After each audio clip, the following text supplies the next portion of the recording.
Alléluia. Amen. Quel privilège que nous avons. Quel amour que Dieu manifeste envers nous. Amen.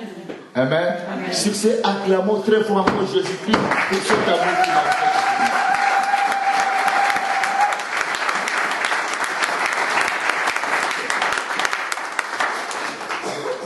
On l'entendait dans différents pays pour aller apporter la parole. Mais Dieu a dit non, j'ai besoin de toi à la Louvière.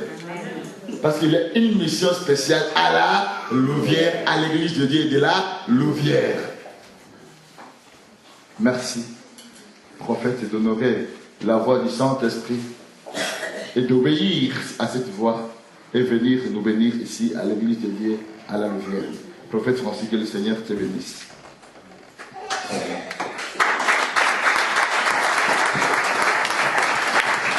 Alléluia. Avec votre permission, nous allons nous tenir tous debout dans la présence de Dieu. Je voudrais que tu regardes ton voisin et que tu lui dises, ce matin, Dieu est ici. Donc dis-le lui vraiment avec assurance, ce matin, Dieu est ici. Alléluia. Qui croit vraiment que Dieu est là? Qui le croit? Amen. Amen. Seigneur, je te bénis déjà pour la personne qui est là et qui avait un problème de trouble digestif, parce que tu me dis que tu es en train de régler cela. Amen. Amen. Nous allons prier maintenant. Seigneur Dieu Tout-Puissant, nous te bénissons pour ta présence. Nous te bénissons pour ta grâce, éternel Père. Nous te bénissons pour ta miséricorde ce matin. Seigneur, avec toi et en toi, tu nous amènes, éternel Dieu, d'une dimension vers une autre. Ce n'est point que nous soyons plus méritants que les autres, mais c'est le fruit de ta grâce, afin que nul homme ne puisse s'enorgueillir. Seigneur, ce que tu fais est d'une beauté incommensurable et incomparable. Éternel, nous te bénissons parce que tu es notre Dieu. Ce matin, nous te bénissons pour la présence que nous sommes en train de ressentir ici. Car tu vas parler à ton peuple, tu vas parler à ton peuple, et tu vas parler à ton peuple. Avec le Saint-Esprit, nous disons Amen. Amen. Que Dieu vous bénisse. Amen. Alléluia. Amen. Je disais Alléluia. Amen. Est-ce que vous êtes avec moi ce matin? Amen. Que le nom du Seigneur soit béni. Merci pour la présence de Dieu. Il est 12h moins le quart. Je crois que le temps a filé plus vite que nous. Amen. Amen. Prenons en Romains 8, versets 56 à 57. Je vais devoir avancer un peu plus rapidement, mais tout en suivant ce que l'Esprit voudrait faire. 1 Roi 8, versets 56 à 57. 1 Roi 8. Il y a quelqu'un ici, je l'ai dit tout à l'heure, qui avait un problème de trouble digestif. Le Seigneur m'a dit qu'il est en train de le guérir ce matin. Amen. 1 Roi 8, versets 56 à 57. La Bible dit ceci. Béni soit l'Éternel qui a donné du repos à son peuple d'Israël, selon toutes ses promesses. De toutes les bonnes paroles qu'il avait prononcées par Moïse son serviteur, aucune n'est restée sans effet. Amen. Amen. Que l'Éternel notre Dieu soit avec nous comme il a été avec nos pères, qu'il ne nous abandonne point et ne nous délaisse point, mais qu'il incline nos cœurs vers lui, afin que nous marchions dans toutes ses voies et que nous observions ses commandements, ses lois et ses ordonnances qu'il a prescrits à nos pères. Amen. Amen. Psaume 138, verset 2. Psaume 138, verset 2. Oh, j'aime la présence de Dieu.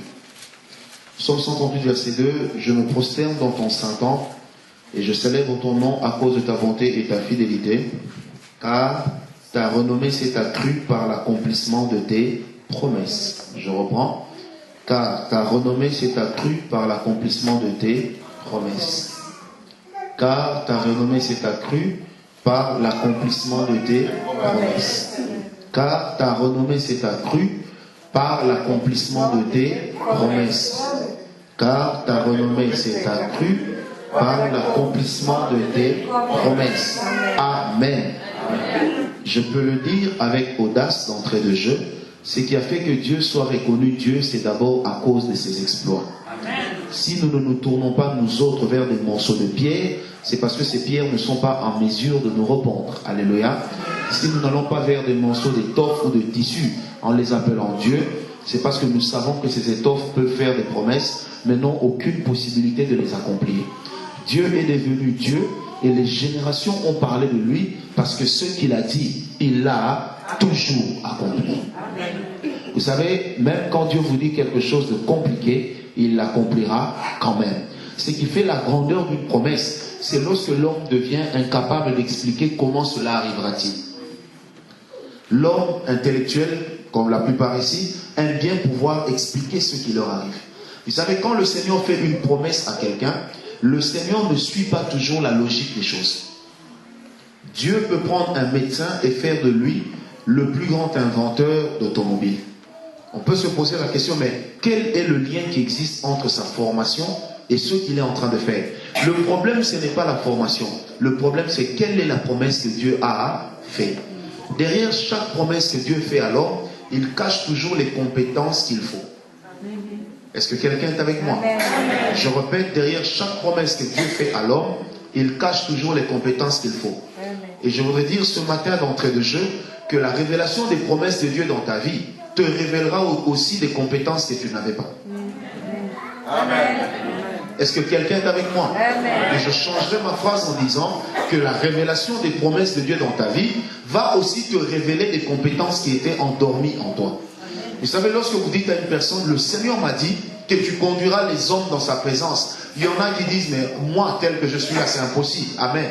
Mais lorsque Dieu fait cette promesse, c'est qu'il a également mis en vous la capacité de le faire. Alléluia. Amen. La Bible dit, l'Éternel parla à Moïse et lui dit, écoute Moïse, tu construiras pour moi la tente d'assignation. Voici, j'ai oint un homme dans tout Israël qui s'appelle Methusaël. Amen.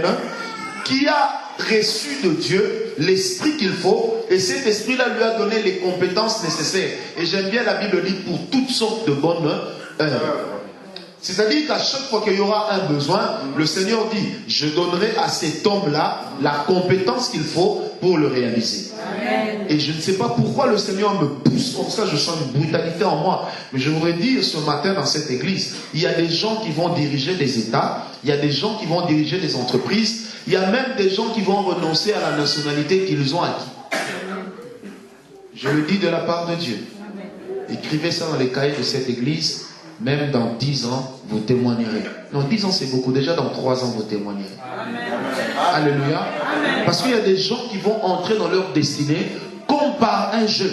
Le Seigneur va créer une opportunité inexplicable, mais la personne entrera dans quelque chose sans comprendre. Et une fois qu'elle y sera, elle se dira, mais comment j'ai fait pour arriver ici? Est-ce que quelqu'un est avec moi? C'est aussi ça le mystère de la promesse de Dieu. Vous savez, lorsque le Seigneur m'avait dit, tu parleras à des hommes, tu vas parcourir le monde entier, tu parleras. Moi, je disais au début, je dis, Seigneur, moi, non, mais non, je suis trop farceur pour ça. Amen. Et on me disait, non, tu dois servir Dieu. J'ai dit, moi, non, je suis farceur. Alléluia. Je me voyais en toute sorte en train de servir Dieu. Et je me voyais déjà en grand professeur d'université donnant cours de physique et de mathématiques, comme je vais si bien le faire. Et mon père me voyait en bon avocat ou en bon homme de lettres, parce qu'il paraît que je parle bien. Alléluia. Mais le jour où le Seigneur m'a dit, arrête tout, viens me servir, c'était un choc pour tout le monde. Mon père m'a dit, mais tu sais, les gens prient parce que il y a la crise dans le pays. Je lui ai dit, oui, mais aux États-Unis, il n'y a pas une crise comme la nôtre, mais les gens prient. Et il m'a dit, mais les gens nous suivent parce qu'ils sont pauvres. Je lui ai dit, les gens nous suivront parce que nous avons Dieu. Amen. Il m'a dit, et puis on vous appelle prophète. J'ai dit, pareil. Alléluia. Il dit, non, moi je ne connais qu'un seul prophète, il s'appelle Moïse. Je lui ai dit, papa, aujourd'hui tu as 65 ans. À l'époque, il avait 65 ans. Je lui ai dit, à 12 ans, voici ce qui s'est passé dans ta vie. Mon père m'a regardé, il dit, mais comment tu le sais? J'ai dit, je n'étais pas là, mais Dieu était là. Alléluia. Parce que lorsque le Seigneur te fait une promesse, il cache derrière ces promesses des compétences que tu ne connaissais pas. C'est comme ça que quand on reçoit les promesses de Dieu, on les accepte d'abord, les restes on verra. Est-ce que quelqu'un est avec moi? L'homme aime prendre des précautions. Surtout l'homme cartésien se dit oui, mais il faudrait qu'il y ait une suite logique à tout. Vous savez, s'il fallait que tout soit le fruit d'une suite logique, Obama ne serait pas président des États-Unis. Yes. Alléluia. S'il fallait une suite logique à toute chose, l'Haïti n'aurait pas un musicien comme président. S'il fallait une suite logique à tout, la dame qui règne sur le Libéria ne serait pas chef d'État. Parce que les Africains noirs n'acceptent pas que la femme règne sur eux. Est-ce que quelqu'un est avec moi? Quand Dieu met sa main sur quelqu'un, il est capable de prendre un berger et de faire de lui un roi. Alors que dans le palais royal, il y a des enfants. Mais Dieu dit, je ne veux pas des enfants qui sont nés de Saül, mais j'irai prendre un berger qui sent les excréments des animaux et je ferai de lui le roi d'Israël. Est-ce que quelqu'un est avec moi? Vous savez, quand le Seigneur veut donner le mariage à une sœur, le Seigneur ne tient pas compte de la sœur qui est la plus belle de l'assemblée. Alléluia. Quand le Seigneur veut bénir quelqu'un, il ne bénit pas celui qui est le plus instruit, mais il bénit d'abord celui qui est le plus disponible et le plus disposé. Est-ce que quelqu'un est avec moi? Parce que notre disposition et notre disponibilité nous mettent et nous placent sur l'autoroute de la bénédiction. Vous savez, lorsque vous marchez avec Dieu, comprenant les promesses du Seigneur, il vous place dans un carrefour et là il y a l'autoroute de la bénédiction. Et quand la bénédiction viendra, vous êtes là et tombe sur vous. Et je dis à quelqu'un ce matin, il y a des gens qui vont recevoir dans leur vie des gifles et des bénédictions inexplicables. Il reçoit une gifle de bénédiction, le temps de faire aïe, il a un coup de la gloire de Dieu. Est-ce que quelqu'un est avec moi? Alléluia. J'ai dit à quelqu'un ce matin, nous allons croiser Dieu dans une dimension de brutalité à telle enseigne que nous entrons d'abord et c'est après que nous allons expliquer aux gens comment est-ce que nous sommes arrivés là. Est-ce que quelqu'un est avec moi? Alléluia. Alléluia. Vous savez, qui est capable de tout expliquer dans la vie sera capable de ne rien comprendre. Donc Dieu ne nous amène pas à tout comprendre, mais Dieu veut d'abord que nous puissions croire. Amen. Alléluia. La vie avec Dieu est une vie qui est faite de risques. Nous courons les risques sans toujours expliquer pourquoi. Les hommes qui sont les plus riches sur terre ne sont pas forcément les plus cartésiens. Et les hommes qui sont les plus riches sur terre sont loin d'être des philosophes. Les philosophes aiment tout expliquer. On s'inspire de leurs pensées, mais leurs pensées ne les ont pas enrichis eux. Est-ce que quelqu'un peut me donner un amen bien? Vous savez, lorsque David se regardait lui-même, ça c'est moi qui pense, certainement que pendant qu'on versait de l'huile sur sa tête, au fond de lui, il était en train de se dire, mais c'est quoi cette affaire? Comment Dieu peut déplacer un prophète de Jérusalem jusque chez moi? Mais c'est quoi cette histoire? Et pourquoi seulement David? Frère, même pour Isaïe, qu'on appelle dans certaines versions Jessé, son père, c'était problématique. Il a présenté tous ses enfants, mais volontairement, il en a laissé le dernier. Pourquoi pas? Parce qu'il s'est dit, si la bénédiction de Dieu doit entrer dans ma maison, ça n'entrera jamais par ces petits-là. Est-ce que quelqu'un est avec moi? Amen. Vous savez, il y avait une ville à l'époque en Israël qui s'appelait Lo-Débar.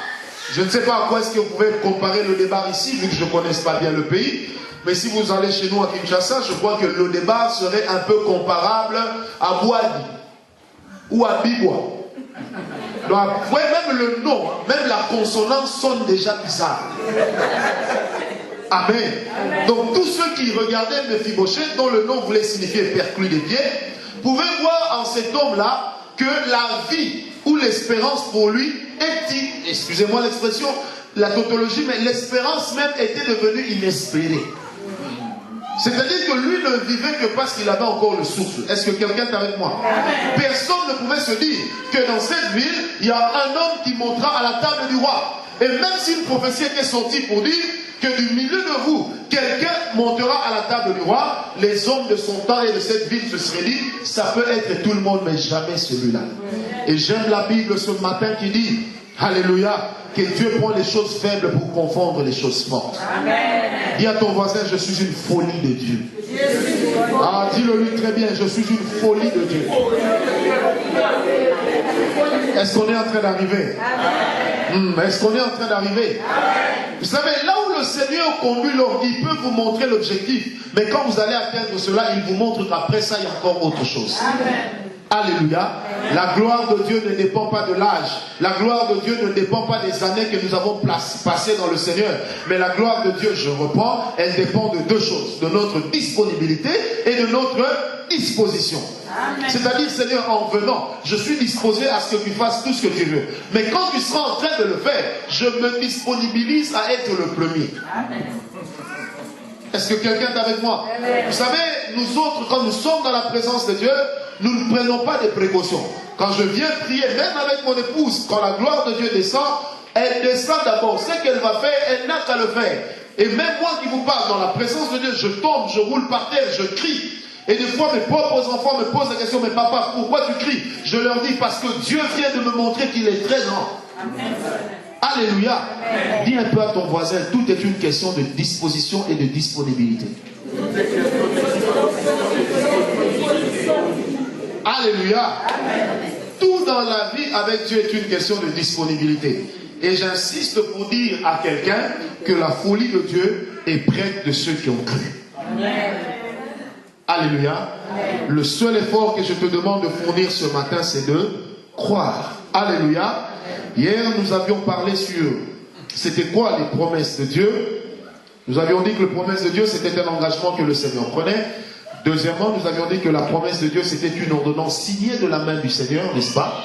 Et troisièmement, nous avions dit que la promesse de Dieu était un rêve, c'était le rêve du Seigneur. C'est-à-dire que quand le Seigneur fait une promesse à une personne, il sort son rêve de sa coquille, il sort son rêve de son cœur et il le met dans la vie de l'homme. Alléluia. Il le révèle à l'homme afin que l'homme aussi puisse prendre des dispositions. Et je voudrais également insister sur ce fait. Lorsque le Seigneur vous fait une promesse, dans l'accomplissement de la promesse, il y a la part de l'homme mais aussi la part de Dieu.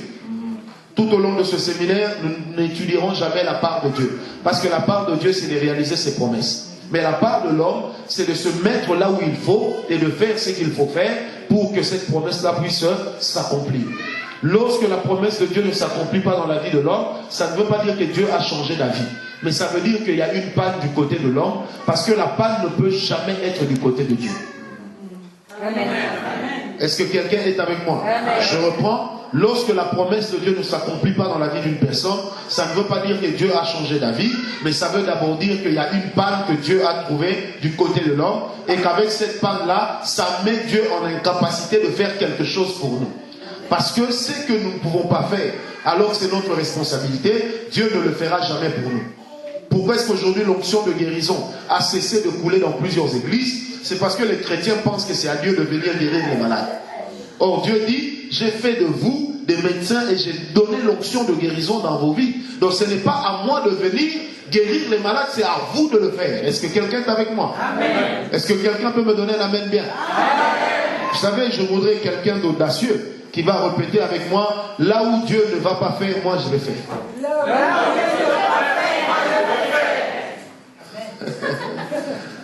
Vous savez, il y a un homme un jour qui a dit, je crois que cette conférence de la Maïkari aura lieu.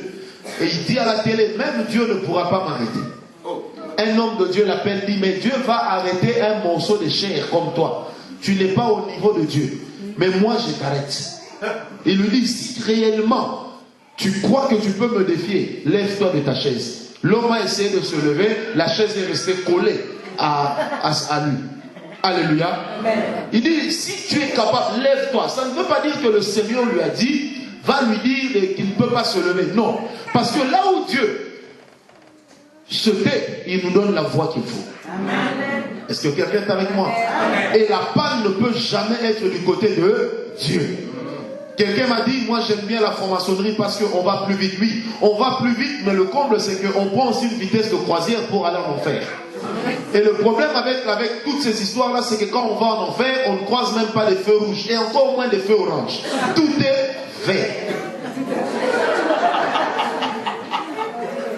Même en roulant sur un morceau de clou, vos pneus refuseront d'être crevés. Pourquoi? Parce que ça va vite vers l'enfer. Est-ce que quelqu'un est avec moi ce matin?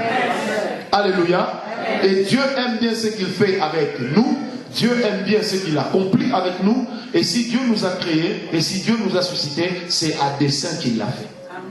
Personne d'entre nous ici n'est le fruit d'un hasard. Et personne d'entre nous n'est sorti d'un laboratoire humain. Nous sommes tous sortis d'un laboratoire divin. Amen. Dis un peu à ton voisin, je suis un produit fini. Je suis un produit fini. Ah, dis le nom. Il y a des gens qui n'ont pas bien parlé. Dis bien à ton voisin.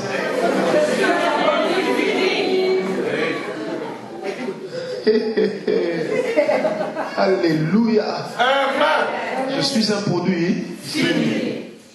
Je sens dans mon cœur que je dois encore vous dire une parole. C'est que Dieu a dit. Il va le faire. Vous savez, dans la vie, je n'ai pas besoin de savoir comment Dieu va faire. Ça, c'est pas mon problème. Non, ce n'est pas mon problème.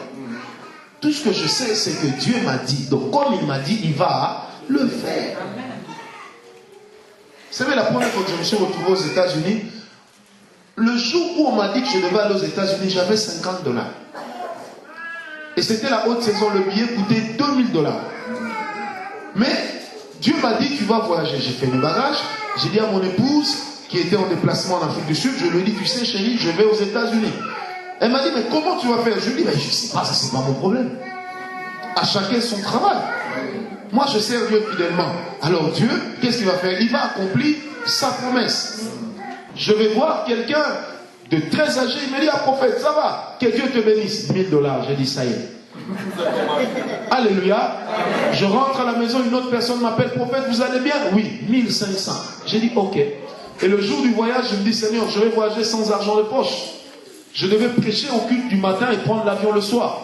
Je viens au culte du matin, un frère m'appelle, dit, prophète, vraiment, pardon, aidez-moi à passer à la maison, j'ai quelque chose à vous dire. Lorsque j'arrive chez eux à la maison, $1800.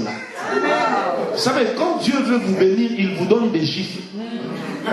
Et les gifles de Dieu sont tellement agréables que vous avez tout de suite envie de prêter vos joues et de dire, Seigneur, complète-moi encore des joues pour bien me gifler. Alléluia. Alléluia. Et je suis en train de dire à quelqu'un que Dieu va donner une gifle à une personne. Mais une gifle agréable. Même si ça ne se dit pas, mais ça sera une gifle d'une agréabilité incomparable. Est-ce que vous êtes toujours avec moi? Alléluia. Mais comment cela arrivera-t-il? Vous savez, lorsque l'ange est venu dire à Marie, voici tu deviendras enceinte, tu concevras un fils, tu l'appelleras Jésus. Marie a posé la question, et j'aime bien, surtout Joseph, quand il pose la question à l'ange, il dit, mais comment cela arrivera-t-il? Écoutez l'ange, la Vierge sera enceinte, l'homme du Tout-Puissant la recouvrira, elle tombera enceinte et l'enfant naîtra. Mais en fait, il n'a rien dit. Qu'est-ce qu'il a dit? Joseph savait qu'elle était vierge, puisque c'était lui le fiancé, il n'avait pas touché. Donc, dire que la Vierge sera enceinte, c'est d'abord une vierge. Mais dire, ajouter qu'elle sera enceinte, c'était ça le mystère. Mais il dit, le Saint-Esprit la couvrira et la Vierge sera enceinte. Ça veut dire, le Saint-Esprit va devenir un homme ou quoi? En fait, Joseph, qu'est-ce qu'il a fait? Il a seulement entendu, il dit, bon, ok, ça va, on va voir ça. Est-ce que quelqu'un est avec moi? Quand le Seigneur vous fait une promesse, dis un peu à ton voisin, comment ça ne te regarde pas?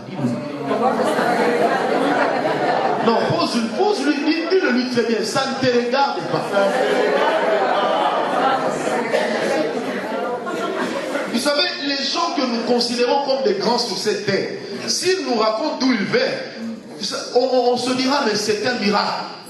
Comment un homme pareil a pu atteindre tel niveau? Alléluia. Vous savez, nous sommes dans un monde où tout est possible. Et si déjà sur terre tout est possible, et le Dieu qui règne dans les cieux, il est encore capable de faire des choses plus extraordinaires. Amen. Je voudrais vous amener à comprendre une chose. Vous savez, il y a des chefs d'État, surtout dans notre continent, qui viennent de nulle part. Sur lesquels tout le monde polémique. Mais l'évidence est que quand tu te réveilles le matin, il est là.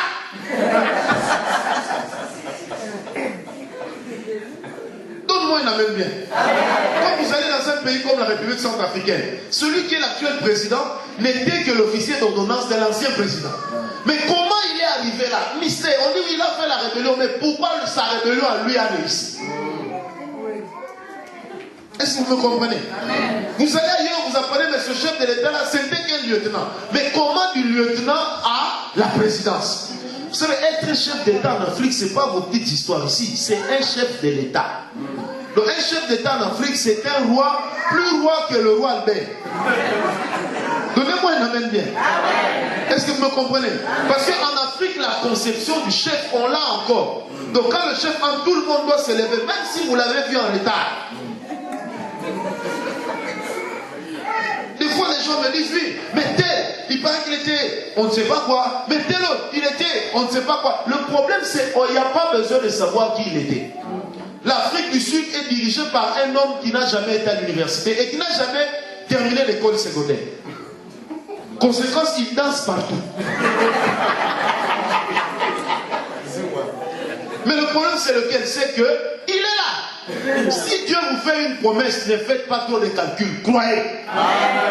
Frère, le seul effort que Dieu vous demande en premier, c'est de croire. Comment cela arrivera-t-il? Mais oui, la vierge sera enceinte. Une vierge enceinte, c'est que dès qu'elle est enceinte, elle n'est plus vierge. Mais on te dit non, elle sera enceinte tout en continuant à être vierge. Est-ce que quelqu'un est avec moi? Amen. Et c'est comme ça que les choses de Dieu marchent. Amen. Comment un taximène devient premier ministre? Mais oui, c'est simple. Un jour, il était passé devant la primature. Alléluia. Amen. Tous ceux qui sont là où ils sont ne viennent pas toujours des milieux nobles comme nous le pensons. Amen. Comment un fils d'émigré est devenu président en France? Est devenu président, et pas seulement président, mais quand il devient chef de l'État, il s'en prend à tous les autres émigrés comme lui. Mais comment en est-il arrivé là, alors que les Français sont reconnus comme des gens très attachés à leur identité? Comment un Italien est en train de diriger la Belgique? Ça, c'est des mystères. Alors, si les hommes du monde nous prouvent déjà que c'est possible, combien plus forte raison notre Dieu? Amen. Alléluia. Amen. Si les hommes du monde nous prouvent déjà que c'est possible, et notre Dieu, que ne fera-t-il pas pour nous? Amen. Oh, moi j'aime le monde et j'aime encore l'Afrique. En Afrique, vous allez rencontrer des gens qui n'ont pas gagné les élections, mais qui sont présidents. Mais il y avait eu une élection. Qui n'ont pas gagné, mais ils sont présidents. Pendant que vous polémiquez sur eux, ils sont là. Perte de temps. Quelqu'un peut me donner la main bien? Vous savez, ce matin, j'étais en train de méditer l'histoire de David et Jonathan. Je n'ai pas encore commencé l'enseignement. Pendant que je méditais, j'ai compris que dans la vie, il ne faut jamais se battre avec quelqu'un de fort. Il faut chercher à faire alliance avec lui. Si vous vous battez avec quelqu'un de fort, vous n'allez jamais le battre, le vaincre. Qu'est-ce qu'il faut faire? En se battant avec quelqu'un de fort, vous êtes en train de couler. Amen. Faites une alliance. Jonathan a vu que David était loin. Jonathan a vu que David était fort. Jonathan est allé vers David et dit, mon frère, faisons alliance. Point. On ne se bat pas avec quelqu'un de fort. Sinon, il va t'enterrer vivant. Est-ce que quelqu'un est avec moi? Dieu fait des choses extraordinaires. Et je voudrais dire dans le domaine des promesses, il y a des choses que Dieu fait. Des fois, l'actuel premier ministre du Congo, de notre pays, de la RDC, moi le jour je l'ai vu, j'ai vu son épouse. Ce monsieur n'était même pas ministre. Mais j'ai dit à son épouse, ton mari deviendra ministre des Finances. Et après cela, il deviendra premier ministre. Je lui ai dit, même si vous allez m'oublier quand vous arriverez là, mais cette prophétie va s'accomplir. Aujourd'hui, il est arrivé là. Quelqu'un un jour m'a dit, oui, toi tu collabores avec le gouvernement. J'ai dit, non, je collabore avec Dieu. Je prophétise sur tout le monde selon que Dieu me donne sa parole. Est-ce que quelqu'un est avec moi? Amen. Oh, dis à ton voisin, on ne peut pas tout expliquer. Non, dis-le lui très bien en langage d'exhortation. Vous savez, il y a des gens qui parlent un bon français, mais je crois que mercantiliquement parlant, ce que vous dites là est impossible. Non, il n'y a pas d'impossibilité. Lorsque Dieu dit quelque chose, il le fera.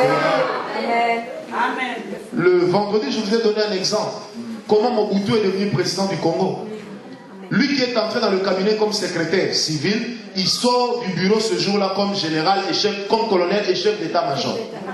Et en 65, le président fait de lui général. Moi, Joseph, qu'est-ce que vous? Il le fait. Il fait de lui président. Et quelques 5 jours après, on le remplace. Dis un peu à ton voisin, ouvre le tiroir, vérifie. Alors, dis-lui bien, vérifie s'il n'y a pas une promesse qui est en train de pourrir. Ah! Il faut tirer le tiroir. Est-ce qu'il n'y a pas une promesse qui est en train de pourrir? Est-ce que quelqu'un est avec moi? Alléluia. J'ai rencontré une dame, elle avait 49 ans. Lorsque je l'ai vue, je lui ai dit, madame, le Seigneur m'a dit que vous allez vous marier avant 50 ans. Elle m'a dit, regarde-moi bien. Je lui ai dit, oui madame, je vous ai bien regardé, avant 50 ans, vous allez vous marier. Elle me dit, peut-être vous ne connaissez pas mon âge. Je lui ai dit, peu importe votre âge, vous n'avez pas 50 ans. Elle me dit, non, j'ai 49 ans et demi. Je lui ai dit, ouais, le demi là du reste. Je lui ai dit, non, le demi là avant 5 ans, vous serez déjà marié. Vous savez, la dame m'a regardé, elle m'a dit, bon, que Dieu fasse ce qu'il dit. Comme pour dire, bon, je n'ai pas envie de dire non de peur que je n'entre en conflit contre Dieu. Alléluia. Il y a un pasteur qui revient de l'Allemagne qui dit à cette dame, bonjour madame, bonjour. J'ai rencontré un homme qui est célibataire, il a 53 ans, il cherche une femme. Je lui ai fait la proposition de te prendre. Et vous savez quoi? 4 mois après, j'ai béni ce mariage-là. Et pendant que je bénissais le mariage, je lui ai dit à l'oreille, bientôt tu as 50 ans. Alléluia. Parce que Dieu fait tout ce qu'il dit. Amen. Donc je n'ai pas besoin de savoir comment. Moi je n'étais pas là pour lui dire, voici un homme viendra de l'Allemagne, il te demandera amen, de peur que les gens ne puissent venir de l'Allemagne et qu'ils soient nombreux. Mais moi je lui dis, avant 50 ans, tu seras marié. Elle me dit, maintenant je dis non, toi sache. Bon ça va, on va voir. Hein. On va voir. Vous savez, ça c'est le genre de personne qui risque de vous dire, j'ai 50 ans aujourd'hui et ça va. Mais Dieu est fidèle et il ne ment point. Sa parole est la vérité. Amen. Sorte de promesse. C'est là que nous commençons l'enseignement de ce matin. Je suis tout agité au-dedans de moi parce que je sens que Dieu va faire quelque chose. Amen. Les sortes de promesses de Dieu. Ça c'est l'une des parties de l'enseignement vraiment très importante, parce que lorsque nous parlons des sortes des promesses de Dieu, à chaque fois que vous allez recevoir une promesse de Dieu, ça vous permettra de situer quel est le type de promesse que le Seigneur vous a faite, et par rapport à chaque type de promesse, comment est-ce que vous allez programmer cela dans votre vie. Amen. Mais retenez également une chose, c'est que lorsque le Seigneur vous fait une promesse, la promesse c'est une parole qui vient de Dieu. Et derrière chaque parole qui vient de Dieu, il y a le souffle de Dieu contenu à l'intérieur. Est-ce que vous comprenez? Lorsque Dieu dit de toi que je ferai de toi un évangile, lorsque Dieu te dit pardon, je ferai de toi un missionnaire, ça veut dire qu'il y a le souffle de la mission qui est contenu dans la parole que Dieu t'a donnée. Dieu ne dit pas tout, mais Dieu des fois nous donne la couverture, c'est à nous de découvrir ce qui se cache dedans. Amen. Et si la promesse de Dieu est une parole qui cache en elle le souffle divin, personne ne pouvant arrêter le souffle divin, cette promesse s'accomplira certainement. Amen. Amen. Premier type de promesse, c'est ce que j'appelle les promesses conditionnelles. Aujourd'hui, je parlerai essentiellement de 2 genres de promesses. Les promesses conditionnelles. Vous savez, la maturité spirituelle nous a enseigné à bien analyser les promesses lorsqu'elles nous sont faites et à poser la question au Seigneur, des fois, comment cela se fera-t-il? Et la deuxième question que l'on pose à Dieu lorsqu'on reçoit les promesses, c'est, Seigneur, quelle est ma part ou qu'est-ce que je dois faire pour que cette promesse s'accomplisse? Joseph a posé la question à l'ange, comment cela se fera-t-il? Amen. Mais plus tard, la Bible dit, il a voulu rompre avec Marie en secret. Et l'ange de l'Éternel lui dit, ne répudie pas cette femme. Ne cassez pas, garde-la. Parce qu'il faut que les gens pensent que l'enfant vient de toi. Et c'était impératif que les gens pensent que l'enfant vient de Joseph, afin que s'accomplisse la parole qui disait que le roi qui sortirait devait être issu du tronc de Judas. Alléluia. Donc c'était très important que ça se passe comme ça. La condition que Dieu a en fait donnée à Joseph, c'était ne casse pas avec cette femme.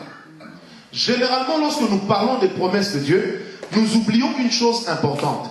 Il arrive que nous puissions crier directement, Amen Seigneur, tu as dit je deviendrai grand. Amen. Mais il est aussi important de poser la question, Seigneur, quelle est ma part de responsabilité? Amen. Amen. Lorsque vous lisez dans la Bible, vous allez remarquer que la plupart des promesses que Dieu adresse à Israël, ou que Dieu adresse aux hommes particulièrement, c'est ce que nous appelons des promesses conditionnelles. Et les livres des Pentateuques en sont remplis. Les livres de Moïse, alléluia, en sont remplis, surtout les livres de la loi. Lorsque le Seigneur parle dans Lévitique, dans Nombre, dans Deutéronome, le Seigneur a l'habitude de dire, si tu fais ceci, voici ce que je ferai. Et Dieu a l'habitude de placer toujours devant l'homme deux chemins. Amen. C'est-à-dire quoi? Le choix de Dieu ou la promesse de Dieu n'est pas une imposition divine dans la vie de l'homme. C'est-à-dire que si le Seigneur te dit tu deviendras telle chose, tu peux ne pas le devenir si tu refuses. Est-ce que quelqu'un est avec moi? C'est que pour que la promesse de Dieu s'accomplisse, le Seigneur requiert ta collaboration dans certaines choses. Et la plupart des promesses que l'homme reçoit, ce sont des promesses qui sont conditionnelles. Mais l'homme dit directement Amen, mais il ne veut pas chercher à savoir quelle est la condition à remplir pour que la promesse s'accomplisse. Celui qui cherche à connaître la condition à remplir, c'est l'homme qui va grandir. Vous savez, un homme qui connaît les conditions, c'est un homme qui devient mature et responsable devant Dieu. La maturité spirituelle t'amènera à comprendre que lorsque Dieu dit une chose, je dis Amen, mais je cherche à savoir qu'est-ce qu'il me faudrait faire. Amen. Dans Genèse 1, versets 26 et 27, la Bible dit, créons l'homme à notre image. Ne soyez jamais dérangés quand les enfants pleurent. Nous avons tous fait ça aussi. Ça ne faut jamais oublier. Des fois les adultes disent, oh, ces enfants-là. Non, on est passé par là. Amen. Alors Dieu dit, créons l'homme à notre image, à notre ressemblance, afin qu'il le domine. Amen. Dieu dit que l'homme que je créerai puisse dominer. Mais lorsque Dieu crée l'homme dans Genèse 2, verset 7, dans Genèse 2, verset 9, l'Éternel place l'arbre de vie dans le jardin d'Éden. Et il dit à l'homme, tu pourras manger de tous les fruits, mais sauf du fruit de cet arbre. Quelqu'un m'a posé la question une fois, et même les branhamistes le disent, mais pourquoi Dieu a mis l'arbre, a placé l'arbre dans le jardin? Dieu qui connaît tout savait certainement que l'homme allait manger cela. Non. Hier, je vous ai donné le principe de la foi. Dieu a une très grande foi en l'homme, parce qu'il sait que l'homme est failli. Amen. Et Dieu ne nous a pas créés comme des robots. Le Seigneur sait que nous sommes libres et que nous avons une volonté. Nous sommes les arbitres de notre propre vie. Donc le Seigneur, je répète, en plaçant l'arbre de vie dans le jardin d'Éden, le Seigneur ne s'attendait pas à ce que l'homme mange. Amen. Déjà en créant l'homme, vous allez remarquer que le Seigneur place dans la vie de l'homme une condition. Pour que l'homme domine, il faudrait d'abord qu'il respecte la loi de Dieu. C'était quoi la condition à la réalisation de la promesse de Genèse 1 à 7? C'était que l'homme que Dieu va créer puisse respecter l'édit divin qui disait ceci, que l'homme ne doit pas manger du fruit de cet arbre-là. Est-ce que quelqu'un est avec moi? Et je voudrais rapidement dire à quelqu'un, tu es en train de dire peut-être dans ta vie, mais le Seigneur m'a fait des promesses dont je n'ai pas vu l'accomplissement, c'est vrai. Mais quel est le fruit interdit auquel tu as touché? Parce que la plupart des hommes ont touché un fruit interdit, des fois sans savoir que c'était celui-là le fruit interdit. Et quand tu as déjà touché à un interdit, c'est que tu es déjà du mauvais côté de la route. Tu es entré en sens unique. Et la police ne peut que t'arrêter. Avec contravention 2500 €. Est-ce que quelqu'un est avec moi? Donc déjà au commencement, Dieu en créant l'homme, en parlant à l'homme, en disant de l'homme ce qu'il voulait, parce que Dieu s'est d'abord dit ça en lui-même, créons l'homme à notre image afin qu'il règne, qu'il domine. Le Seigneur lui a fixé déjà une condition. Vous savez, les grands ministères avec Dieu ne marchent pas qu'avec les paroles reçues. Mais les grands ministères avec le Seigneur, ça marche également avec la responsabilité de l'homme à qui la parole a été adressée. Amen. Est-ce que quelqu'un est avec moi? Amen. Une sœur, le Seigneur lui dit, tu vas te marier. Mais que fait la sœur? Elle continue à se méconduire. La parole qui disait que tu vas te marier est en train d'être repoussée par le comportement dont tu fais montre. C'est pourquoi il y a des gens dans la vie de certaines personnes qui doivent être écartés. Il y a des piliers de ces personnes qui doivent être écartées. afin de t'amener à atteindre la réalisation de tes promesses. Amen. Moi je me rappelle lorsque j'allais me marier, je préparais mon mariage, le Seigneur me dit je vais te donner une femme. J'ai vu cette femme que le Seigneur m'a donnée, je l'ai aimée, je lui ai fait la cour et je n'avais rien. Mais le Seigneur me dit si tu te comportes pur et que tu te gardes pur avec elle et devant elle, je te donnerai tout ce qu'il te faut pour te marier. Je me rappelle à une semaine de la prédote, j'avais rien. Je me retrouve quelque part, un homme s'arrête, il me donne 700 €. Il dit, le Seigneur m'a mis à cœur de te remettre cet argent. Or, je n'avais besoin que de 400 €. Est-ce que quelqu'un me comprend? Amen. Et quand on a commencé à préparer le mariage, nous sommes entrés en plein dans le processus. J'ai vu de l'argent qui venait de partout, sans faire part en disant, aidez-moi, je me marie, comme c'était une femme de la communauté. Est-ce que vous comprenez? Amen. Parce que quand on dort, on ne doit pas se faire aider. La femme appartient à un homme, pas à la communauté des hommes. Après, vous étonnez que la femme dorme la nuit et puis elle commence à voir votre oncle qui vient la connaître. Et là, vous nous cherchez. Non, ma femme a un mari de nuit. Non, le problème, c'est que c'est un mari autant que toi. Est-ce que quelqu'un est avec moi? Amen. Et nous avons vu la main du Seigneur. Mais pour voir la main du Seigneur, le Seigneur nous avait d'abord dit, si vous vous gardiez pur, si vous vous gardez pur, voici ce que je ferai. Il est important dans la vie des promesses de Dieu, je reprends, de connaître les conditions et de savoir que l'homme a aussi sa part de responsabilité. Vous savez, nous avons tous le privilège, ou je dirais la compétence de faire comme tous les hommes, de nous méconduire comme tout le monde, de vivre et de mener une vie sale. Mais pourquoi est-ce que nous ne le faisons pas? C'est parce que nous connaissons la valeur des choses. Nous savons ce que nous voulons et nous avons une vision dans la vie. Et j'avais dit ça la dernière fois. Celui qui connaît la vision qu'il veut atteindre, la connaissance de la vision va conditionner le comportement. Est-ce que quelqu'un est avec moi? Amen. Alléluia. Amen. Alléluia. Ce n'est pas parce qu'une fille est jolie qu'elle me fait des appels de phare que j'irai vers elle. Non. Elle peut être pour moi la femme de laquelle la Bible parle dans Proverbe, qui me dira, viens, mon mari n'est pas là, entre et son mari te surprendra. Est-ce que vous êtes avec moi? Amen. Frère, lorsque vous réalisez les promesses dont vous êtes l'objet de la part du Seigneur, la réalisation même, le simple fait de réaliser le poids de ces promesses, ça doit conditionner votre comportement. Amen. Alléluia. Amen. Un jour un homme m'a dit, il y a des filles là-bas, allons les aimer. Je lui ai dit, nous sommes des hommes, toi et moi, mais je ne suis pas comme toi. Il dit comment? J'ai dit mais c'est simple, j'ai une vision et j'ai reçu des promesses de la part de Dieu. Je ne voudrais pas passer à côté des promesses. Parce que retenez-le bien pour ceux qui écrivent. Toutes les promesses que Dieu nous fait n'ont pas la même valeur. Et c'est faux de croire que tous les hommes sont pareils devant Dieu. C'est faux. Lorsque Myriam et Aaron avaient critiqué Moïse, Dieu a frappé Myriam, il a laissé Aaron. Pourquoi? Parce que Aaron était le prophète de Moïse. Est-ce que vous comprenez? Amen. Tous les hommes n'ont pas la même valeur devant Dieu. C'est faux de le croire. Et on ne bénit pas tous les hommes de Dieu de la même manière. Il est de ces gens, lorsque vous les bénissez, même votre vie change. Est-ce que quelqu'un est avec moi? Amen. Toutes les promesses de Dieu n'ont pas la même valeur. Si le Seigneur te dit tu seras ministre et à un autre le Seigneur dit tu seras chef de l'État, les deux n'auront pas le même poids, ne serait-ce que politique et même historique. Est-ce que quelqu'un... Mais d'où viendra le poids? De la qualité de la promesse. Et là je voudrais également dire, plus le Seigneur te promet, plus tu dois être prudent. Parce que Dieu cache son cœur derrière les promesses qu'il nous fait. Plus il te donne, plus tu dois être prudent, parce que plus il te redemandera. Alléluia. Amen. Vous savez, à chaque fois qu'il m'arrive d'avoir envie aussi de faire comme tout le monde, je me rappelle toujours de ce que Dieu m'a dit. Je me dis, mais Seigneur, je risque de passer à côté seulement pour un peu de plaisir. Or, quelqu'un disait, le plaisir de l'amour ne dure qu'un instant, mais ces blessures durent malheureusement toute la vie. Est-ce que quelqu'un est avec moi? Amen. Et l'homme qui comprend la valeur des promesses, la première des choses qu'il va d'abord garder et préserver, c'est son cœur.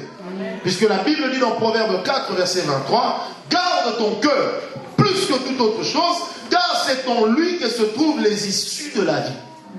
C'est-à-dire la vie dont tu fais montre, elle vient des canaux qui se trouvent dans ton cœur.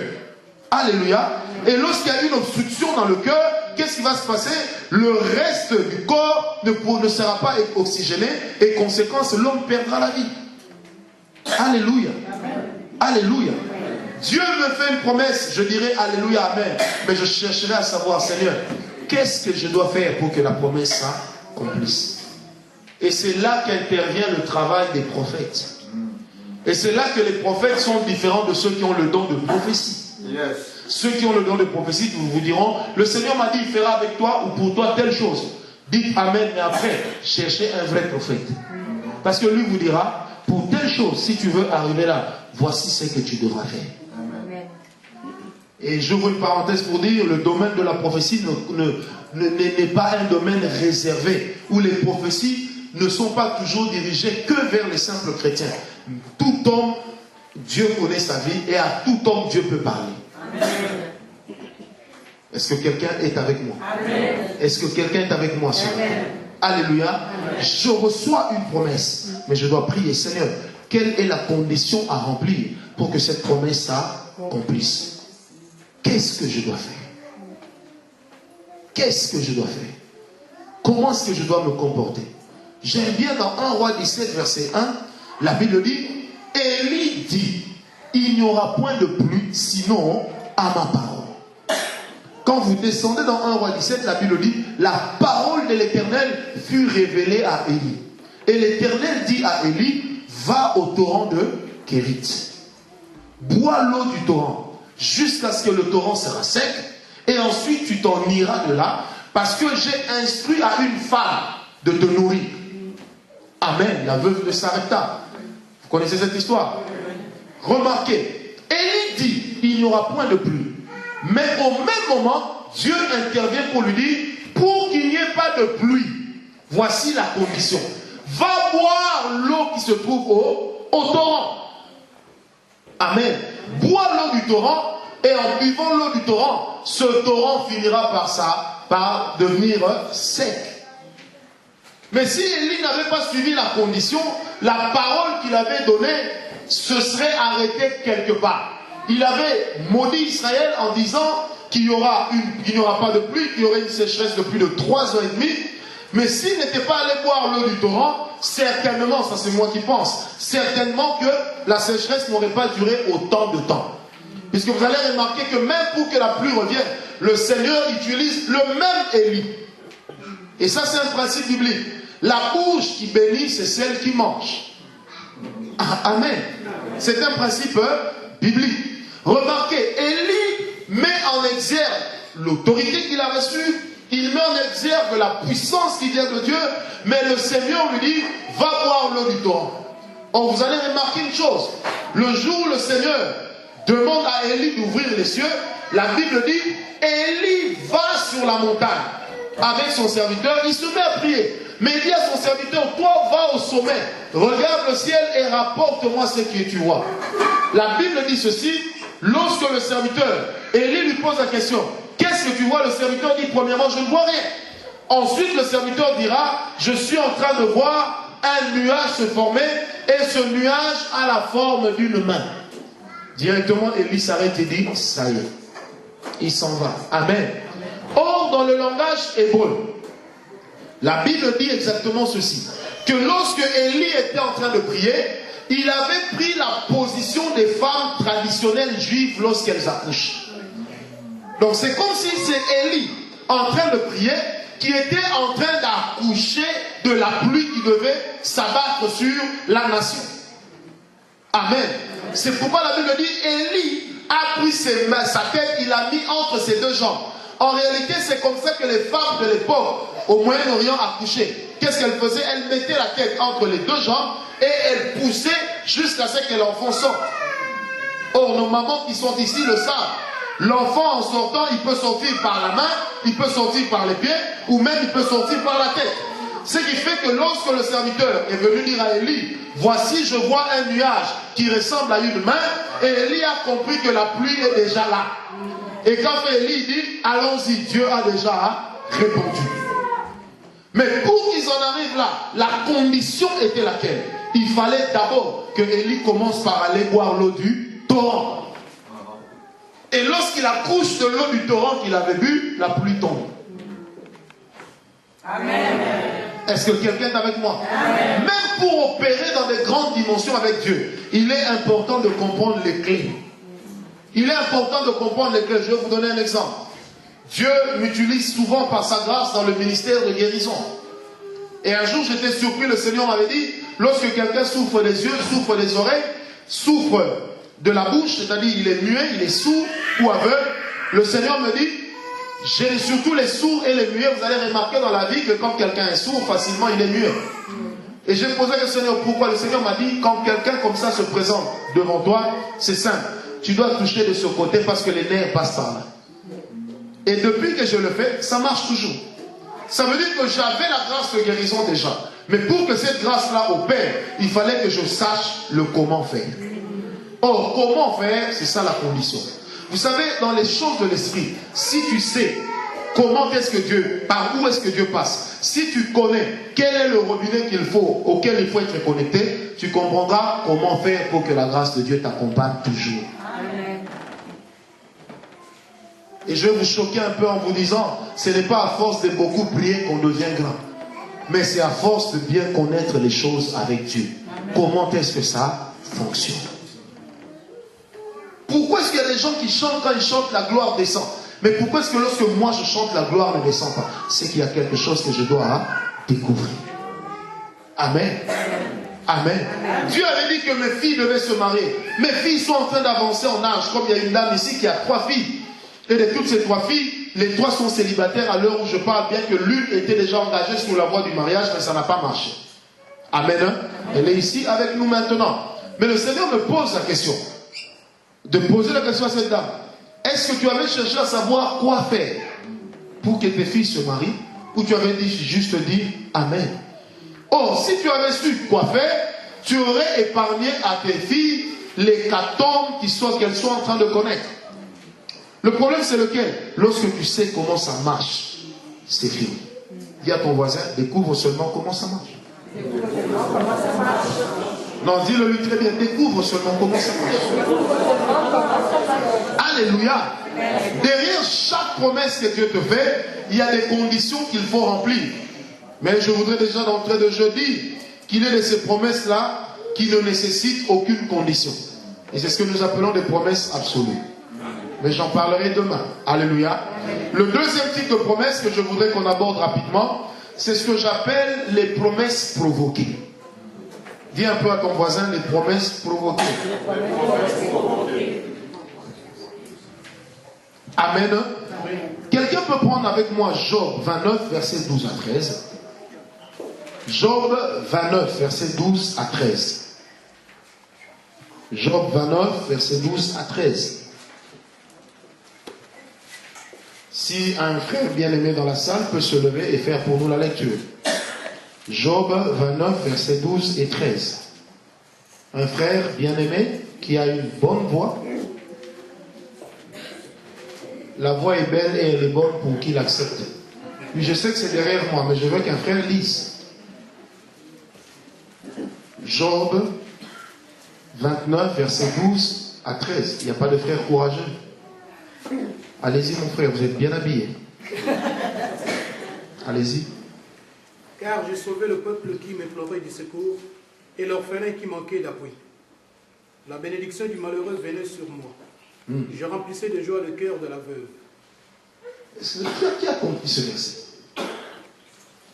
Vous savez, ce type Job, c'est un malin. Écoutez, exactement ce verset dit ceci. Je sauvais le pauvre qui implorait du secours. Qui sauvait? Job. Pas Dieu. Et l'orphelin qui manquait d'appui. La bénédiction de qui? Qui est le malheureux? Le pauvre et l'orphelin. Et leur bénédiction venait chez qui? Chez Job.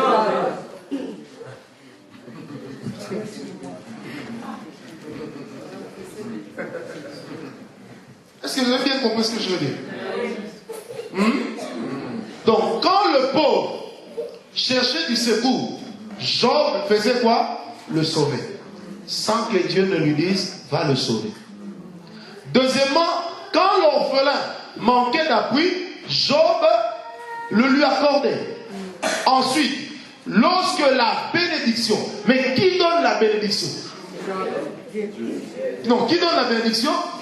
Dieu, n'est-ce pas? Donc lorsque la bénédiction de Dieu venait, c'était pour le malheureux. Mais étant donné que Job avait déjà répondu aux besoins du malheureux, la bénédiction ne pouvant pas retourner à Dieu, elle allait chez Job. Un malin. C'est ça une promesse provoquée. Donc Dieu n'avait pas dit à Job, va donner aux malheureux. Mais Job avait compris que si je veux attirer la richesse sur moi, je dois répondre aux besoins du malheureux. Vous savez, dans la vie avec le Seigneur, tout ce qui vous arrive ne sera pas toujours le fruit d'une promesse dont Dieu est l'auteur. Il est aussi de ces promesses qui viennent de vous, mais le Seigneur les transforme en promesses comme venant de lui. Je m'explique. Lorsque le malheureux et l'orphelin sont en train de prier en disant, Seigneur, bénis-moi, Seigneur, accorde-moi ta grâce, j'ai faim, Dieu répondra toujours, puisque la Bible dit, il est le Père des orphelins. N'est-ce pas? Maintenant, le jour où Dieu vient répondre, il se rend compte, admettons, ça c'est la réponse de Dieu. Alléluia. Lorsque le Seigneur amène la réponse chez l'orphelin, il se rend compte que l'orphelin a déjà une réponse. Venez, moi je suis Job, je vous donne la réponse, n'est-ce pas? Oh, la requête est déjà entrée dans les oreilles de Dieu. Maintenant, le jour où Dieu doit répondre aux besoins de l'orphelin, étant donné qu'il est son père, que dit la Bible? Il vient, il donne à l'orphelin. Mais l'orphelin ne peut plus prendre puisque ses mains sont déjà pleines. Et lorsque l'orphelin ne peut plus prendre, ce que Dieu a sorti ne peut pas retourner à lui sans avoir accompli ce pourquoi elle était sortie. Maintenant, qu'est-ce qui se passe? Lorsque Job, mon frère et Job, donnait à l'orphelin, il a reçu de Job, n'est-ce pas? Maintenant, lorsque la réponse vient de Dieu, quand elle vient de Dieu, elle arrive chez l'orphelin. Elle se rend compte que l'orphelin a déjà touché à la bénédiction. Mais étant donné qu'elle ne peut pas retourner à Dieu, qu'est-ce qu'elle fait? Elle va chez Job. Maintenant, l'avantage, c'est lequel? C'est que la Bible dit que Dieu fait au-delà de ce que nous pensons, croyons et demandons. Donc, lorsque lui a demandé à Dieu, Job a entendu sa prière, Job lui a donné exactement ce qu'il a demandé. Maintenant, quand Dieu vient répondre aux besoins de l'orphelin, il vient répondre dans une mesure secouée et qui déborde. Sauf que dans la mesure secouée qui déborde, ce n'est plus l'orphelin qui reçoit, mais c'est qui? C'est Est-ce que vous avez compris? Amen. Alléluia. Amen. Et c'est comme ça que des gens comme Job se sont programmés dans l'univers de la richesse. Il a compris une chose, que certaines promesses de Dieu ou certaines bénédictions de Dieu, je dois les provoquer. Alléluia. Je dois les provoquer. Un jour, je disais à une personne, j'aime tellement cet espace. Si vous me le donnez, même au Burkina Faso, vous deviendrez président. Il dit, mais moi je suis congolais. Il dit, c'est pas grave. Même si tu t'appelles Moutongo, tu deviendras Ouedraogo. Ah mais oui, Joseph est devenu vice-pharaon sur une terre qui n'était pas la sienne. Est-ce que quelqu'un est avec moi? Amen. Pourquoi? Parce que celui qui répond à un besoin, qu'est-ce qu'il fait? Il devient grand. Or, la valeur de l'homme dans la vie dépend des problèmes auxquels il est capable de donner des solutions. Alléluia. Un homme est capable de provoquer la bénédiction de Dieu. Un homme est capable de provoquer Dieu. Et je le dis en pesant bien mes mots, un homme est capable d'attirer sur lui-même ce que Dieu n'avait pas prévu pour lui. La Bible dit, Abraham était là, il faisait chaud. Il a vu 3 hommes s'avancer. Il comprend que c'était Dieu. Qu'est-ce qu'il fait? Il les presse d'entrer chez lui. Or, ces hommes passaient. Ils ne venaient pas chez lui. Amen. Lorsqu'ils sont entrés, Abraham a accompli à leur égard ce qu'on appelle le ministère de la soupe et de la viande. Abraham leur a donné à manger. Après avoir mangé, la Bible dit que l'un des hommes se dit, cacherai-je à mon serviteur Abraham ce que je vais faire? Or, en passant par là, ils étaient déjà en train de cacher. Mais qu'est-ce qui a fait que cet homme sorte de sa bouche une chose pareille? Parce qu'il a mangé. Donne-moi un amen bien. Ça veut dire que Abraham a provoqué une bénédiction. Ensuite, Abraham, lorsqu'il lui parle, il dira, Abraham lui posera la question, et s'il y a 10 justes, tu vas toujours détruire la ville? Il dit non, pour 10 justes, je ne détruirai pas. Mais maintenant, Abraham se rend compte que le seul juste qu'il y a là-bas, c'est mon neveu. Mais en réalité, mon neveu était juste par procuration. Maintenant, Abraham dira, et s'il y a un juste, est-ce que tu vas détruire la ville? Et c'est là que Dieu se dit, non, je ne détruirai pas la ville, mais je prendrai le juste et je ferai sortir le juste de Sodome et de Gomorrhe. Or, lorsque Dieu était descendu, selon le plan divin, il fallait que même la famille de Lot puisse être détruite à Sodome. Mais qu'est-ce qui a fait que la famille de Lot puisse être épargnée? Et comment est-ce que Abraham a su tirer la promesse de Dieu, que je ne tuerai pas le juste avec les injustes? Il l'a tiré par le simple fait d'avoir offert à Dieu une offrande rare. Dis avec moi, une offrande rare. C'est-à-dire que quand les hommes passaient, les autres voisins ont aussi vu, mais ils n'ont rien offert. Mais sauf que lui, Abraham, quand il a vu, il a fait quoi? Il a offert. Amen. Est-ce que quelqu'un est avec moi? Amen. Un jour, un homme est venu me voir, il me dit, prophète, j'ai besoin de 12 000 $ avant 2 jours. Il me dit, mais là déjà j'ai 1 200 $. Je lui dis, donc il te reste 10 800. Il me dit, non, il me reste 12 000. J'ai dit, comment? Tu as 1 200. Il sort de sa poche les 1 200, il me dit, ça, je vous donne ça. Allez dire à votre Dieu que moi, je l'attends. Vous savez, il est de ces sommes quand vous les recevez, ça sent l'odeur de la responsabilité. Quand moi j'ai pris, j'ai regardé le Seigneur, j'ai dit, Seigneur, en tout cas cet argent-là, je ne peux pas lui résister parce que rien qu'en le regardant, il est en train de me dire déjà, prends-moi, prends-moi. Mais de l'autre côté, je dis, Seigneur, moi je n'ai pas 12 000 à lui donner. Amen. Et l'homme, après m'avoir remis le 1 200 $, il est resté calme, comme si de rien n'était. Mais moi, mon cœur était troublé. Et je disais au Seigneur, est-ce qu'il va avoir ces 12 000? Mais s'il ne les a pas, il se dira que je suis un faux prophète. Ah, je l'ai regardé dans les yeux, j'ai pris mon courage à 2 mains. Là, Dieu ne m'avait rien dit. Mais je lui ai dit, bon, demain avant 18 h, tu auras 12 000 $. Mais sois en paix. Lui, il est allé dormir. Mais moi, toute la nuit, j'étais là, Seigneur, 12 000. Seigneur, Amen. Qu'a fait cette personne? Elle avait besoin de quelque chose. Elle a prié Dieu. Dieu ne lui a pas dit, je vais te donner. Mais qu'est-ce qu'elle a fait? Elle a provoqué la bénédiction de Dieu. Frère, le lendemain à 7 h du matin, cette personne vient me voir pour dire, je viens d'avoir cet argent. À 7 h, je me dis, mais il a eu ça quand?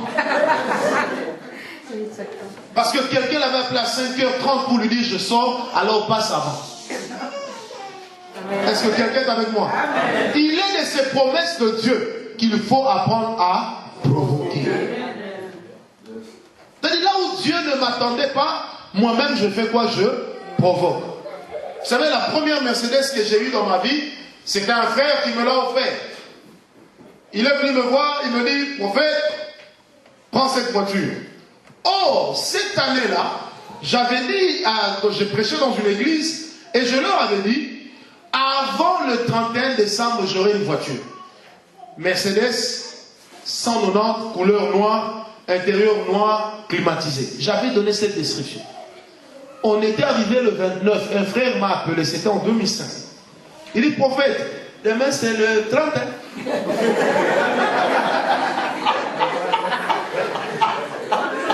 Est-ce que vous suivez la logique? Qu'est-ce que j'ai fait? Dieu ne m'avait pas dit que j'allais te donner cette voiture. Mais moi j'ai fait une déclaration de foi que Dieu va me donner. Or, quand j'ai fait cela, j'étais prudent. J'ai fait une offrande à Dieu. Frère, le 30 à 8 h, on m'appelle, je ne vais pas prendre la voiture. Et le 31, j'avais ma voiture au parking de ma maison. Et le 1er janvier, j'ai commencé l'année avec ma petite Mercedes, comme je l'avais déclaré. Amen. Quelqu'un peut dire, oui, il savait qu'on allait... Non, je ne savais pas. Parce que je ne savais pas d'où est-ce que ça allait venir. Mais tout ce que je savais, c'était que j'avais un besoin, j'ai attisé la connexion avec Dieu. J'ai attisé l'intérêt de Dieu.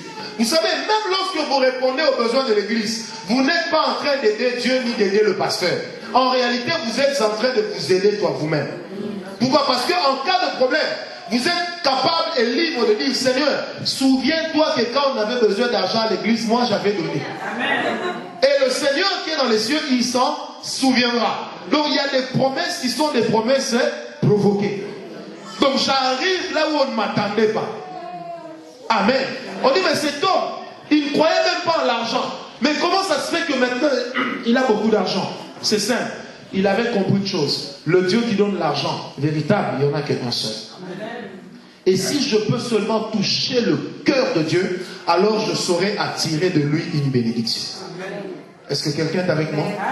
Moi, j'ai déjà vu des gens, il fait quelque chose pour Dieu. Et puis le Seigneur lui dit clairement, à cause de ce que tu as fait, je te dis, comme il avait dit à Abraham, je ne détruirai pas Gomorrhe ni Sodome s'il y a encore un juste dedans.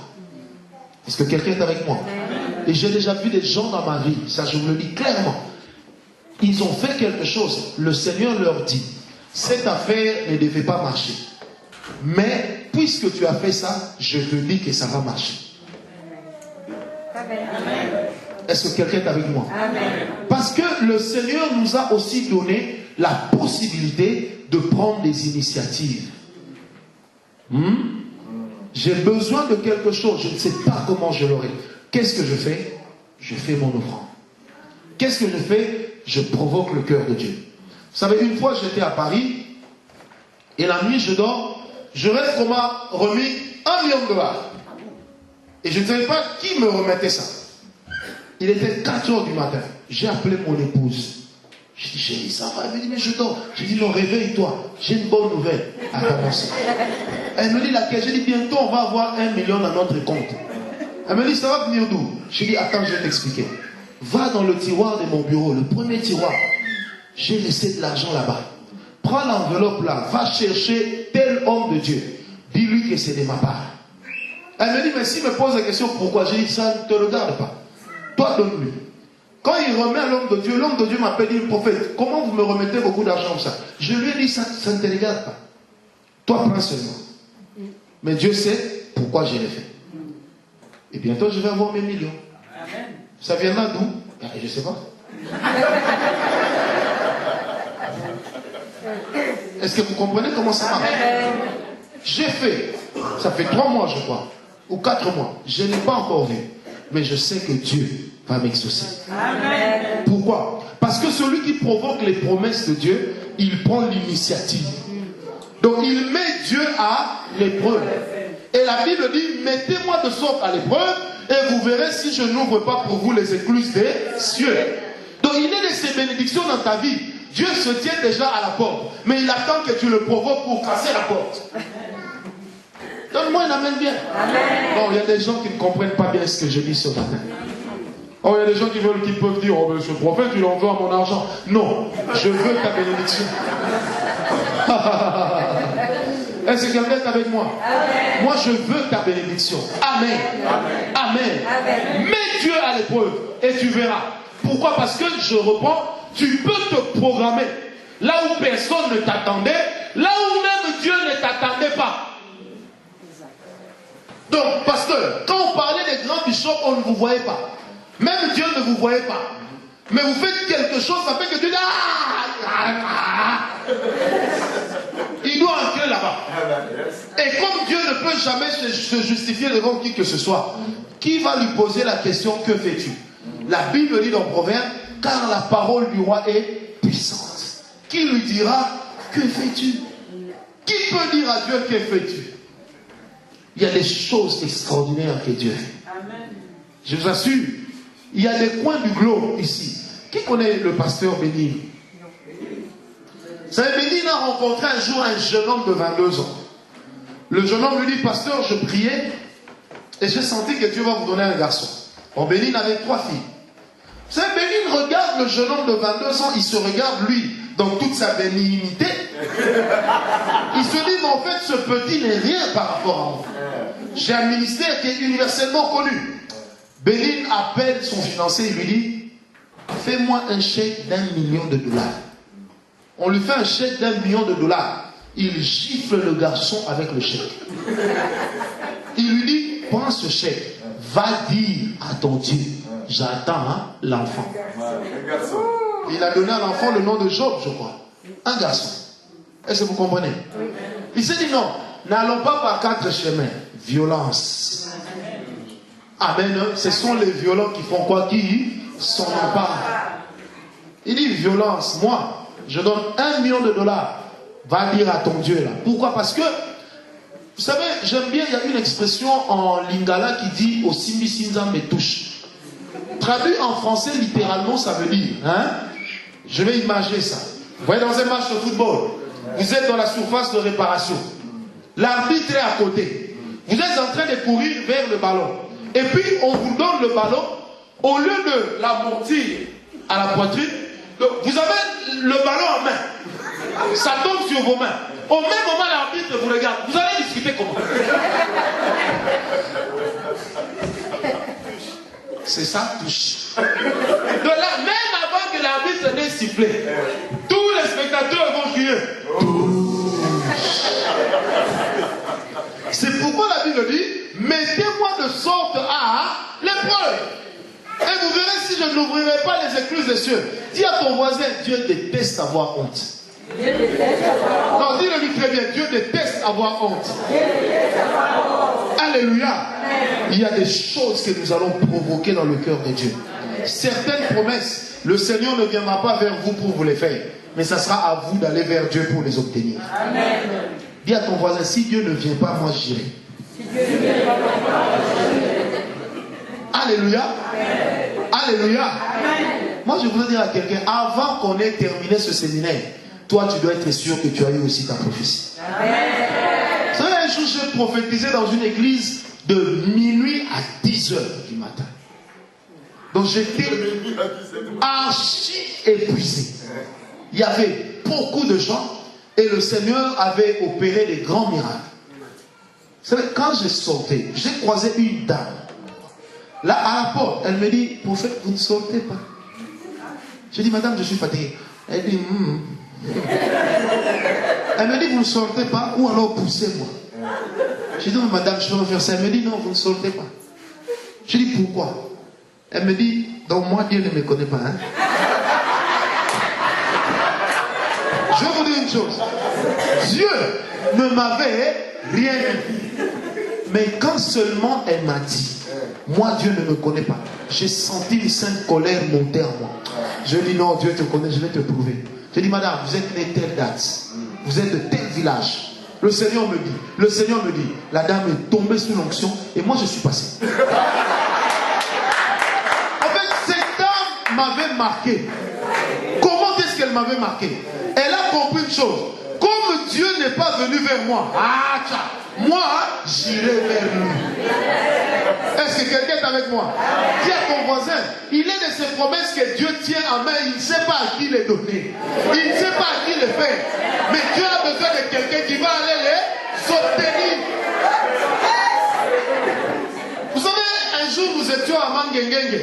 C'est une montagne à Kinshasa, c'est à 565 km de hauteur. C'est une montagne de sable. Mais avant d'y arriver, vous parcourez 4 km à pied, sous un soleil brûlant. Et nous, on était en prière là-bas sur la montagne, on Shindabame, on Rokobame. Et nous étions entrés dans une présence où on rabababotait. Amen. Et pendant que nous étions en train de Karamosakarame, on avait une dame de 65 ans qui est montée avec un jeune homme. La dame était épuisée. Ah, cette dame, elle a marqué ma vie. Vous savez, quand elle est arrivée sur la montagne, le jeune homme lui dit, maman, on va dormir ici. La dame jette son sac. Elle se postait. Elle devait dire, Dieu, si tu ne fais rien, tu as un mauvais cœur. Elle a fini, elle s'est endormie. Alléluia. Elle s'est réveillée le lendemain matin. Elle a pris ses clés, elle a pris ses claves, elle est partie. Alors moi j'ai posé la question à cette dame. J'ai dit, mais maman, vous partez, vous n'avez pas prié. Elle me dit, le sacrifice est monté ici, Dieu n'a pas dit. Elle a dit, Seigneur, si Dieu n'agit pas, si tu n'agis pas, Seigneur, tu as un mauvais cœur. Est-ce que quelqu'un est avec moi? Alléluia. choses dans vos vies, Dieu lui-même doit se sentir agressé. Donc vous faites à Dieu quelque chose, le Seigneur se dit, non, c'est à moi Dieu qu'on fait ça. Non, comme c'est à moi Dieu qu'on fait ça, je dois sortir de mon carcan pour leur montrer que moi, personne ne peut prendre le dessus sur moi.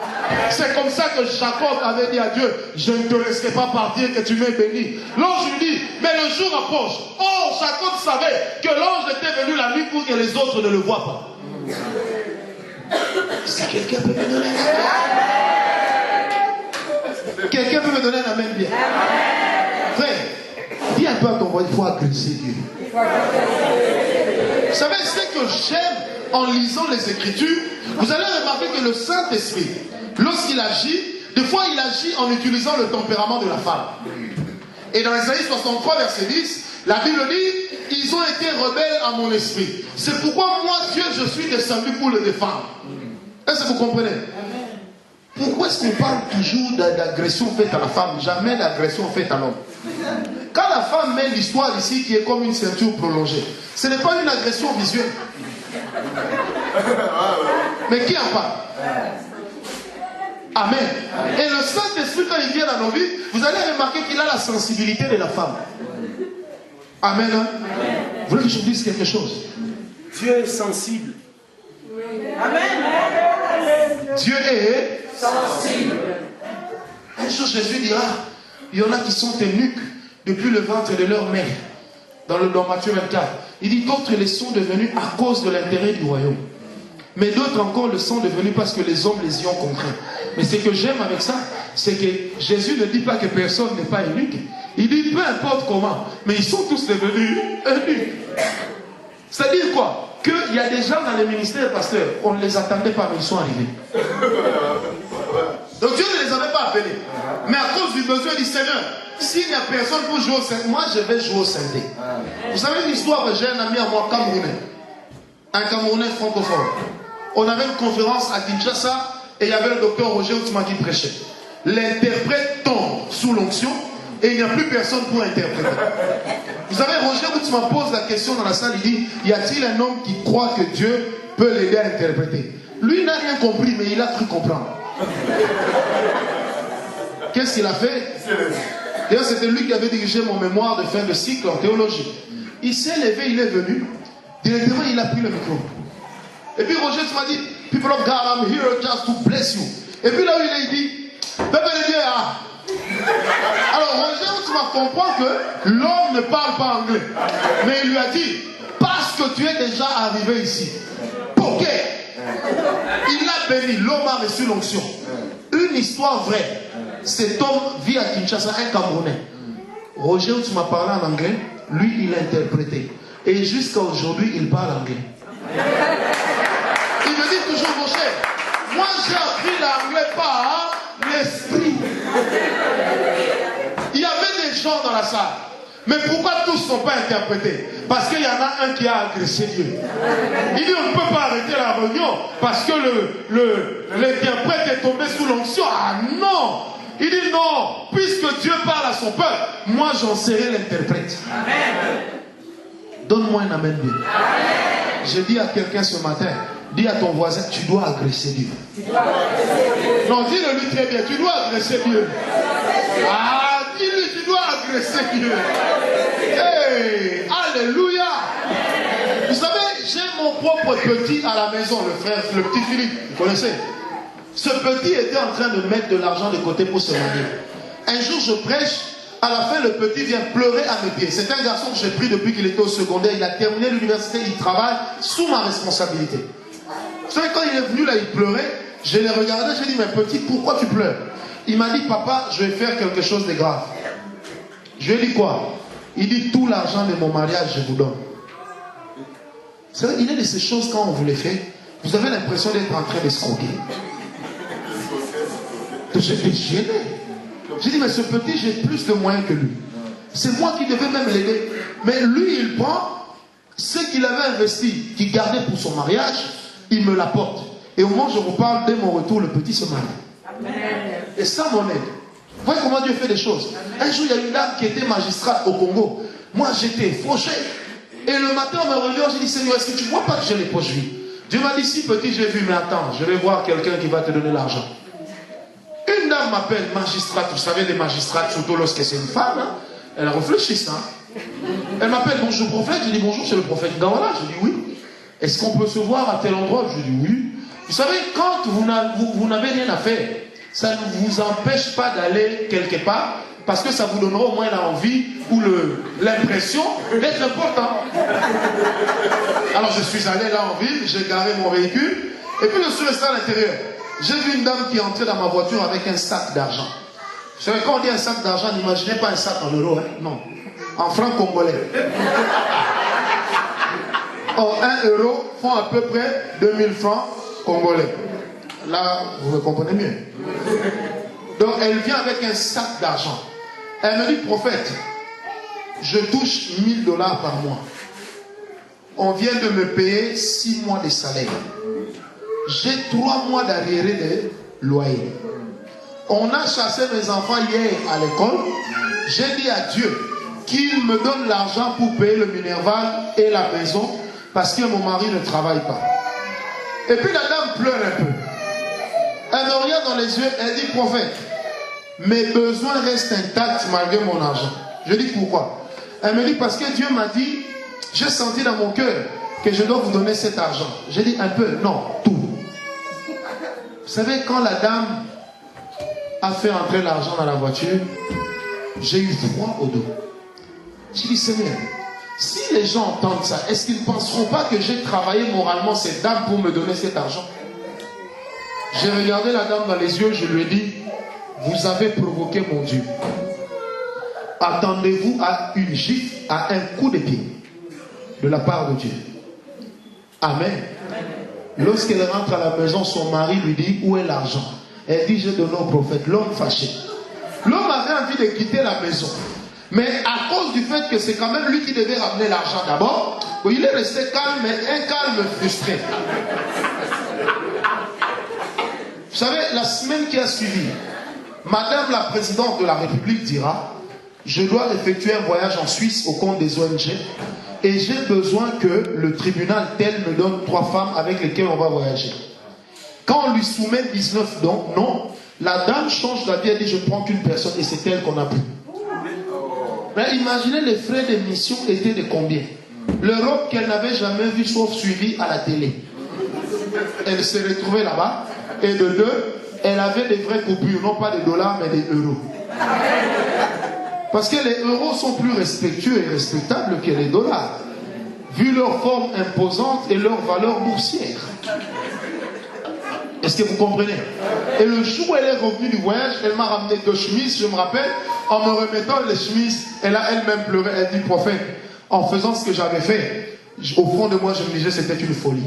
Mais je me rends compte que Dieu est plus fou que moi. Et depuis lors, la vie de cette femme a changé. Amen. Dis un peu à ton voisin, si Dieu ne vient pas, va. Non, dis-le-lui bien, si Dieu ne vient pas, toi, va.